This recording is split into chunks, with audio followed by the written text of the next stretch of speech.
মধ্যপ্রাচ্যের যুদ্ধ পরিস্থিতির কারণে তৈরি হওয়া বৈশ্বিক জ্বালানি সংকটের প্রভাব এবার সরাসরি পড়েছে বাংলাদেশে।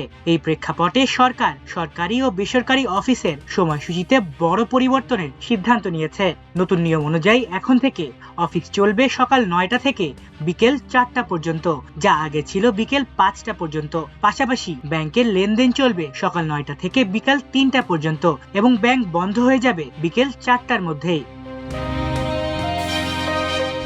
শুধু অফিস নয়, দেশের সব দোকানপাট ও শপিং মল বন্ধ করার সময়ও এগিয়ে আনা হয়েছে।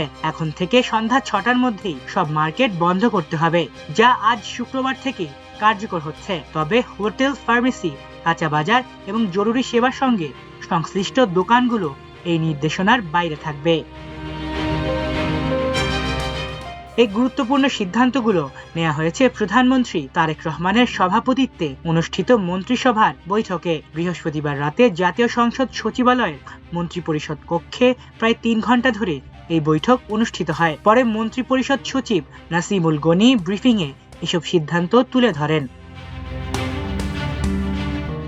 এর আগে ব্যবসায়ী সংগঠনগুলো রাত 8টার মধ্যে দোকান বন্ধের প্রস্তাব দিলেও সরকার আরও কঠোর অবস্থান নিয়ে সন্ধ্যা 6টার মধ্যে বন্ধের নির্দেশ দিয়েছে। এতে জ্বালানি সাশ্রয় নিশ্চিত করার পাশাপাশি বিদ্যুৎ ব্যবহারে চাপ কমানোই মূল লক্ষ্য বলে জানা গেছে। সরকার একই সঙ্গে আগামী 3 মাসের জন্য বিভিন্ন খাতে ব্যয় কমানোর সিদ্ধান্ত নিয়েছে। এই সময়ে নতুন কোনো যানবাহন বা কম্পিউটার কেনা হবে না এবং অভ্যন্তরীণ প্রশিক্ষণ অর্ধেকে নামিয়ে আনা হয়েছে। সরকারি অর্থায়নে সব ধরনের বৈদেশিক প্রশিক্ষণ পরবর্তী নির্দেশ না দেওয়া পর্যন্ত বন্ধ রাখা হবে।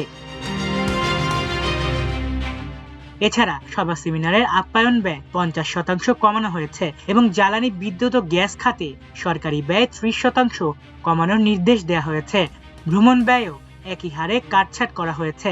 এমনকি ব্যক্তিগত অনুষ্ঠান যেমন বিয়ে বা উৎসবেও আলোকসজ্জা না করার নির্দেশনা দেওয়া হয়েছে, যা পরিস্থিতির গুরুত্বকে আরও স্পষ্ট করে তুলে ধরছে।